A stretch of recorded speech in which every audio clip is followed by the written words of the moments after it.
बिस्मिल्लाहिर्रहमानिर्रहीम। अस्सलाम वालेकुम नाज़रीन, आप यूट्यूब चैनल देख रहे हैं। मैं इमरान खान हूँ। ख़बरें बहुत बड़ी हैं और इमरान खान साहब ने जो है वो पंजाबी में कहते हैं पंबीरी बना के रख दिया है।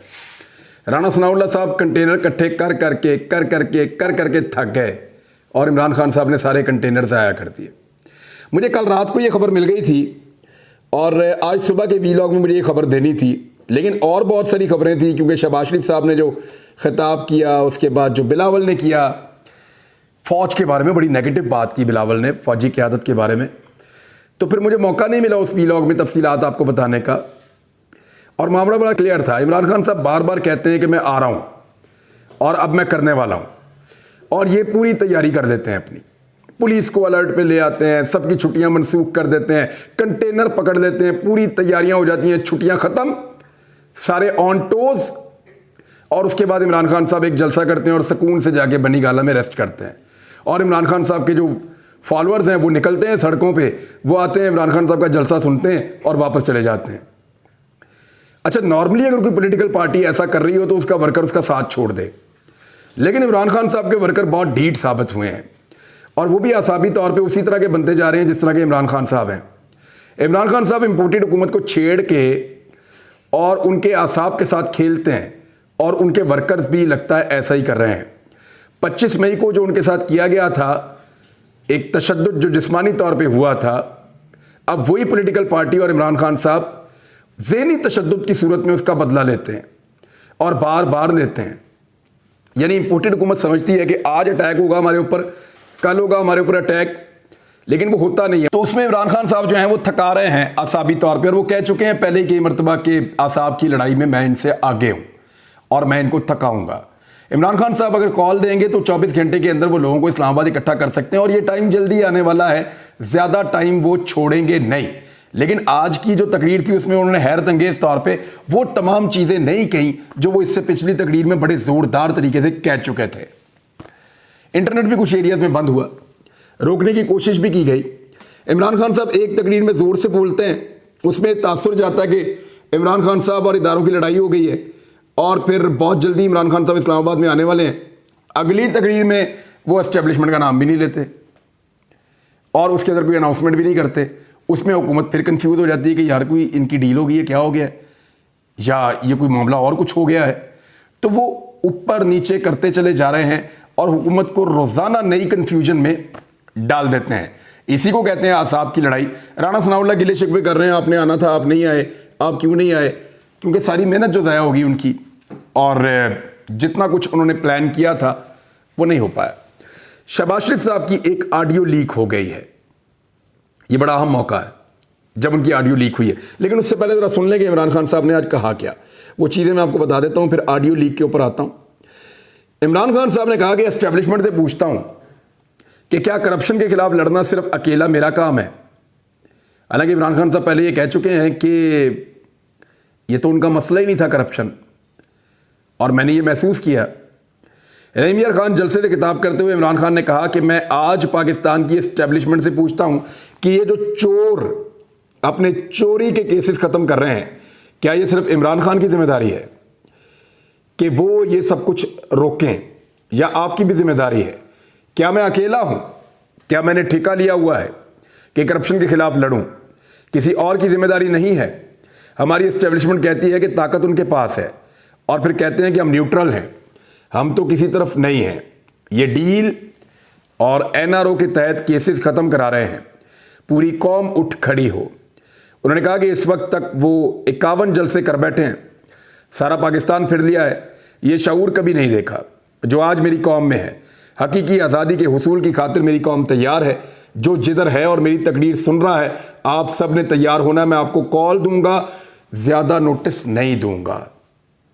कॉल तब दूंगा जब मेरे मुखालिफ ये समझेंगे कि इमरान खान पीछे हट गया है, और कॉल तब दूंगा जब मेरी एक गेंद से तीनों की विकेट गिर जाएगी। 3 विकेटों से मुराद है पीपल्स पार्टी, मौलाना फजलुर रहमान और नवाज शरीफ। एक बॉल से तीनों विकेटें गिर जाएंगी, वो ये सोचते हैं। लेकिन मैंने आपको पहले बताया था कि इमरान खान साहब अब 12-24 घंटे की भी कॉल देंगे तो लोग पहुंच जाएंगे, और इसी के लिए वो ज़हनी तौर पे लोगों को तैयार कर रहे हैं। उन्होंने कहा मैंने अपनी तंजीम की तैयारी करवा ली है, हम तैयार हैं, मैं कॉल दूंगा, वो आखिरी कॉल होगी, उसके बाद कोई मार्च और धरना नहीं होगा। वो कॉल होगी पाकिस्तान को बचाने के लिए, साफ और शफाफ इलेक्शन के लिए। साफ और शफाफ इलेक्शन के सिवा कोई और रास्ता नहीं है। इलेक्शन जब तक नहीं होंगे सियासी इस्तेकाम नहीं आएगा, और सियासी इस्तेकाम नहीं आएगा तो माशी इस्तेकाम नहीं आएगा। इलेक्शन इसलिए चाहते हैं कि अवाम का माशी कत्ल कर रहे हैं, लिहाजा इलेक्शन होना चाहिए। पुरअमन एहतजाज हमारा जमहूरी हक है। राणा सनाउल्लाह लोगों को डरा रहा है। राणा सनाउल्लाह को वज़ीर दाखिला बनाया, जिस शख्स को जेल में होना चाहिए वो हमें बता रहा है कि जमहूरियत क्या होती है। राणा सनाउल्लाह सुन लो, इस बार कप्तान तैयारी के साथ आएगा। कप्तान हर वक्त ये देख रहा होता है कि उसका मुखालिफ क्या कर रहा है। हमें तो पता है कि राणा सनाउल्लाह क्या करेगा, मगर राणा सनाउल्लाह को नहीं पता कि मैं क्या करने जा रहा हूँ। वो कंटेनर पकड़ के इकट्ठे कर रहे हैं इस्लामाबाद में, जगह जगह कंटेनर पड़े हुए हैं, किसी टाइम लगाने पड़ जाएंगे। तो इमरान खान साहब ने सारी कंटेनरबाजी जो है वो ज़ाया कर दी है। खौफ के बुत को तोड़ दो, उन्होंने कहा इमरान खान साहब ने, खौफ की जंजीरें तोड़ दो। आप तैयारी करें, आप मेरी कॉल की तैयारी करें, क्योंकि मैंने फैसला किया है कि मैंने किसी सूरत इन चोरों को कबूल नहीं करना। तो ये थे जी इमरान खान साहब। अब आप उनकी हिकमत अमली का अंदाज़ा कर सकते हैं कि उन्होंने थकाने के ऊपर कमर बांधी हुई है और वो लगातार थकाते चले जा रहे हैं अपने मुखालिफिन को। इसहाक डार साहब ने ऐलान किया कि वो पाकिस्तान वापस आएंगे। उन्होंने कहा 1-2 रोज़ में टिकट लेके पाकिस्तान जा रहा हूँ, और बुध वाले दिन का उन्होंने कह दिया कि मैं हलफ भी उठा रहा हूँ वज़ीर ख़ज़ाना का। लेकिन उनके हलफ उठाने से पहले एक ऑडियो लीक हो गई है। ऑडियो जो है वो तौकीर शाह साहब और शहबाज शरीफ साहब के दरमियान है जो लीक हुई है।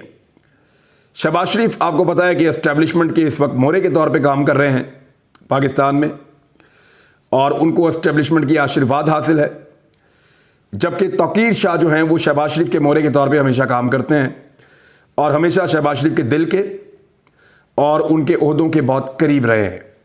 उनके दफ्तर में उनको हमेशा एक हैसियत रही है तौकीर शाह साहब को। तो अब शहबाज शरीफ साहब की और तौकीर शाह साहब की ऑडियो लीक हुई है, और ऑडियो लीक हुई है इसहाक डार के बारे में, मरियम नवाज़ के बारे में और कुछ निजी ज़ाती कामों के बारे में। ऑडियो मैं आपको बताता हूँ, लेकिन मैंने आपको एक खबर दी थी ट्वीट करके, और वो खबर जो है वो कुछ 10-15 हज़ार मरतबा रीट्वीट हो गई है, सारी दुनिया ने जान लिया है। आर्मी चीफ ने हम लोगों को बताया था कि मुल्क के अंदर जो ये मईशत की तबाही है, इसके लिए जो मरकज़ी किरदार और ज़िम्मेदार है वो इसहाक डार है। तो जनरल कमर जावेद बाजवा साहब इसहाक डार साहब को बतौर वज़ीर ख़ज़ाना पसंद नहीं करते। उनको बहुत सारी बातें जो है वो मिफ्ता इस्माइल साहब ने भी बताई थी, बल्कि मिफ्ता इस्माइल साहब ने आर्मी चीफ को ये कहा था कि दुआ करें 2018 में हमारी हुकूमत ना आए। तो जब उनसे पूछा गया तो उन्होंने कहा वो इसलिए कि जिसकी भी हुकूमत आएगी 3 साल तक उसकी कमर सीधी नहीं होगी। डार साहब ने ऐसी माइंस लगाई हुई थी पाकिस्तान की इकॉनमी में। तो ये तो बातें हैं माजी की। अब वही डार साहब जब वापस आना चाह रहे हैं तो उस वक्त एक ऑडियो लीक होती है, और ये ऑडियो चलती है, यानी जियो न्यूज़ पे 5 महीने में पहली मरतबा नून लीग या मरियम नवाज़ के खिलाफ कोई खबर चलती है। एक्सप्रेस न्यूज़ के ऊपर भी चलती है। तो इससे आप अंदाज़ा करें कि ये फिर खबर किस तरीके से मैनेज हुई है और कहाँ से ये खबर ट्रेवल की है और कहाँ तक पहुँची है। क्योंकि इसहाक डार साहब का आना जो है वो बहुत सारे लोगों को पसंद नहीं है। वैसे मेरे ख्याल में उनको आकर अपना हिसाब किताब देना चाहिए पाकिस्तान में। शहबाज शरीफ साहब की जो ऑडियो है उसमें यह है कि जो ऑफिसर हैं वो शहबाज शरीफ साहब को कह रहे हैं कि मरियम सफदर अपने दामाद राहील के लिए सिफारिश करते हुए जोर लगा रही हैं, जिनका एक पावर प्लांट है जो इंडिया में मौजूद है, और आधा पावर प्लांट इंडिया से आ चुका है और बाकी आधा पावर प्लांट इंडिया से लेकर आना है।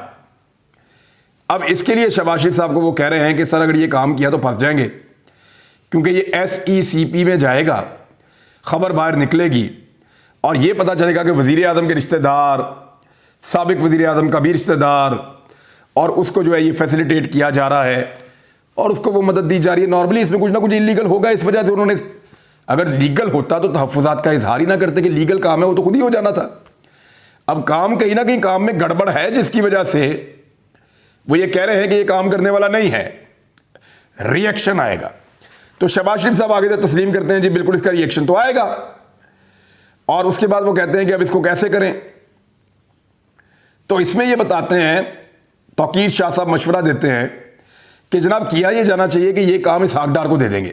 शहबाज शरीफ कहते हैं मैं समझाऊंगा, मैं कर लूंगा, आप भी बताइएगा। उनके इसहाक डार को ये काम दे देंगे, इसहाक डार साहब जो है वो ये काम निपटा देंगे, उनकी ड्यूटी लगाएंगे, वो ऐसे काम कर लेते होते हैं। यानी इस किस्म के जो काम है जिनके अंदर रिएक्शन आने का खतरा हो, खामोशी के साथ दाव लगाकर मनी लॉन्ड्रिंग टाइप की चीज़ें भी इसहाक डार साहब के गले में फिट है मुरानी, तो इसहाक डार साहब इस तरह के काम डाल देते होते हैं, तो उनसे ये काम करवा लेंगे। उसके बाद जो है वो एक मिसाल देते हैं कि इसहाक डार साहब की काबिलियत के बारे में। वो ये कहते हैं तौकीर शाह साहब के बड़े मियाँ साहब की जो गाड़ी है वो भी उन्होंने, आपको याद है, करवा ली थी और फिर वो नहीं गई। यानी आप अंदाज़ा करें कि क्या काबिलियत है इसहाक डार साहब की कि उन्होंने बड़े मियाँ साहब की गाड़ी भी क्लियर करवा ली थी और वो फिर नहीं गई थी। यानी वो भी कोई ऐसा काम इन्होंने किया था जो कानूनी तौर पे उसके अंदर कोई पेचीदगी मौजूद थी या वो गैर कानूनी था, जिसकी वजह से रिएक्शन आने का खतरा था, लेकिन डार साहब ने बड़ी हाथ की सफाई दिखाई और वो काम दिखा दिया था। अब इसके बाद क्योंकि मरियम नवाज साहबा का दामाद है और मरियम नवाज साहबा उसके लिए काम कह रही हैं और दबाव डाल रही हैं शहबाज शरीफ साहब और उनके स्टाफ के ऊपर, जिस तरह वैसे वो दंदनाती हुई वज़ीर आज़म हाउस में दाखिल हुई थी ना, तो उसी दिन पता चल गया था कि ये लोग कैसे इक़्तिदार को अपनी हवस के लिए और अपने ज़ाती कारोबारों के लिए इस्तेमाल करते हैं। अगला काम वो बता रहे हैं कि जी वो रहीम यार खान में उनकी एक हाउसिंग सोसाइटी है, उसके लिए ग्रिड स्टेशन है, वो लगवाना है। तो शहबाज शरीफ साहब कहते हैं जी बिल्कुल उनका वो काम करवा दें। इस काम के लिए जो सोसाइटियों वाले हैं ना, वो बेचारे दफ्तरों के चक्कर ही लगाते रहते हैं। मरियम नवाज का दामाद अपने घर बैठेगा, वो अपनी सास को फ़ोन करेगा, उसकी सास जो है वो वज़ीर आज़म ऑफिस में फ़ोन करेगी, वज़ीर आज़म ऑफिस जो है वज़ीर आज़म को इन्फॉर्म करेगा और वज़ीर आज़म कहेगा लगा दो, हमारा सन इन लॉ है वो। ये शहबाज शरीफ ने वर्ड इस्तेमाल किए हैं कि वो हमारा सन इन लॉ है, तो उसका काम किया जाए, हाउसिंग सोसाइटी में ग्रिड स्टेशन लगा दिया जाए। यानी ये बादशाह सलामत और बादशाह सलामत के ख़ानदान की मौजें हैं। आपके सामने है जी सारी सूरत हाल। और अब आप अंदाज़ा करें कि किस तरीके से पाकिस्तान को इस ख़ानदान ने अपने ज़ाती फ़ायदे और मकासद के लिए इस्तेमाल किया है। यानी ये सरकारी इख्तियार है ना, जिसको इस्तेमाल करते हुए उसका ग्रिड भी फ़ौरन लग रहा है, इंडिया से उसका पावर प्लांट भी फ़ौरन आ रहा है, रहीम यार खान में उसकी सोसाइटी को भी प्रमोट किया जा रहा है। सियासत भी ये सरकारी वसाइल पे करते हैं, कारोबार भी ये सरकारी वसाइल पे करते हैं, इसीलिए इनका कारोबार अंडे बच्चे बहुत तेज़ देता है और बहुत तेज़ी से इनकी इनकम बनती है। तो अब देखना ये है कि इसहाक डार साहब अपनी पुरानी रविश या नून लीग की रविश के मुताबिक इसका कोई जवाब घड़ के पाकिस्तान वापस आएंगे या नहीं आएंगे, और इस तरह की ऑडियोज़ मज़ीद कितनी लीक होती हैं और कौन लीक करता है ये तो आप जानते ही हैं, जो लोग ये ऑडियो लीक करते हैं। तो ये सारी सूरत हाल आपके सामने। इसमें एक और चीज़ भी है, वो आमिर इलियास राणा साहब हैं, हमारे एक्सप्रेस न्यूज़ के ब्यूरो चीफ हैं, बड़े अच्छे जर्नलिस्ट हैं। उनके बारे में भी कहते हैं कि आमिर इलियास राणा साहब ने और फवाद साहब ने, ये फवाद हसन फवाद हैं गालिबन, इन्होंने कहा है जी कि मकबूल बाकर को लगा के चेयरमैन नैब आप वही गलती करने जा रहे हैं जो आपने जस्टिस रिटायर्ड जावेद इकबाल को लगाकर की थी। यानी नैब का चेयरमैन इनको ना लगाया जाए, ये मशवरा जो है सहाफ़ी दे रहे हैं उनको, और उस मशवरे को इतना वेटेज है कि वो बात वज़ीर आज़म पाकिस्तान तक पहुंचाई जा रही है। इंडिया से पावर प्लांट आ रहा है जी, इंडिया के साथ कारोबार कर रहे हैं और इंडिया के साथ तजारत बिल्कुल पाकिस्तान ने बंद की हुई है। पाकिस्तान ने इसलिए बंद की हुई है कि कश्मीरियों को उन्होंने हक खाया है। 5 अगस्त के इक़दाम को पाकिस्तान चाहता है कि वापस रिवर्स करे इंडिया, लेकिन 5 अगस्त के इक़दाम के ऊपर शहबाज शरीफ एक लफ्ज़ नहीं बोलते, 5 अगस्त के बारे में बात नहीं करते अक़वाम मुत्तहिदा में, तो सारी कहानी आपको समझ आ जानी चाहिए। अब पाकिस्तान के जर्नैलों के लिए एक ड्यूटी फ्री करने का एक सहूलत मुहैया की जा रही थी 6000 सीसी बुलेट प्रूफ गाड़ियों के लिए। तो ये सहूलत क्या सिर्फ पाकिस्तान के जर्नैलों को मिलेगी, ये सवाल बहुत सारे लोगों ने उठाया, और शहबाज शरीफ साहब का जो शाहाना दौरा है अमेरिका उसको भी उठाया। तो इन सारी चीज़ों को देखते हुए आलमी सतह पे एक बहुत बड़ा रिएक्शन आया कि भाई ये क्या है, पाकिस्तान में मखसूस तबकात को बहुत ज़्यादा मुराद और फ़ायदे मिल रहे हैं। तो फिर अब उसके ऊपर एक रद्द-ए-अमल के तौर पे ये कहा गया है कि ऐसा कुछ नहीं हो रहा। तो ये अच्छी बात है मेरे ख्याल में। जब मीडिया में बात होती है, सोशल मीडिया के ऊपर बात उठती है, तो फिर चीज़ें दुरुस्त हो जाती हैं और उस तरह की मुराद या सहूलियात नहीं दी जाती जो जायज़ भी नहीं है और जो बज़ाहिर आपको ऐसा लगता है कि पाकिस्तान में डिस्क्रिमिनेशन हो रही है। तो नाज़रीन, ये था अब तक का वीलॉग। अपना ख्याल रखिएगा, मुलाकात होती है अगले व्लॉग में। अल्लाह हाफिज़।